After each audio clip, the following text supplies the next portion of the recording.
Tonight's invocation will be delivered by Alderperson Fenton. Let America be America again. Let it be the dream it used to be. Let it be the pioneer on the plains seeking a home where he himself is free.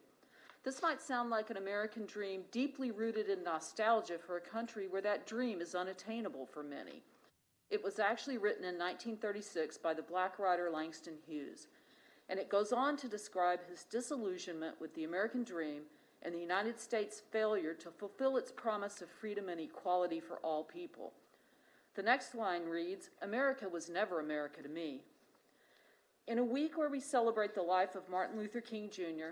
and mark the inauguration of the first woman, Black woman, South Asian woman elected to national office, we know that many are no closer to the American dream than when Hughes wrote these words, or when Dr. King noted in his I Have a Dream speech in 1963 that 100 years after the Emancipation Proclamation, Black people were still crippled by the manacles of segregation and the chains of discrimination. Many of us just listened to President Biden remind us that our history has been a constant struggle between the American ideal that we are all created equal and the harsh, ugly reality that racism, nativism, and fear have torn us apart. The battle is perennial, and the victory is never secure.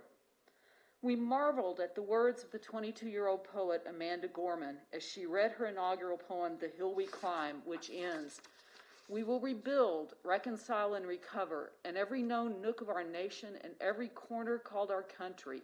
Our people, diverse and beautiful, will emerge, battered and beautiful. When day comes, we step out of the shade, aflame and unafraid. The new dawn blooms as we free it, for there is always light. If only we're brave enough to see it. If only we're brave enough to be it." Langston Hughes ended his poem with a plea for action as well.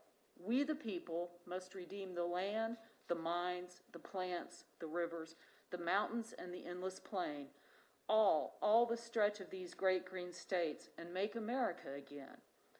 But we sit here as local officials who do not have the policy power or the bully pulpit of a president or the lyric power of a poet.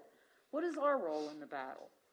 I think Mayor Woodford expressed it very well in his words to us the last time we met, hours after the horrifying events at our nation's capital, invoking the need for care, respect, and diligence at every level of government. I would add the word equity.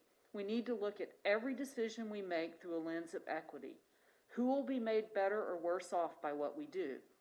We are adding equity to diversity and inclusion in the coordinator's job description. Let's add it to all the work we do.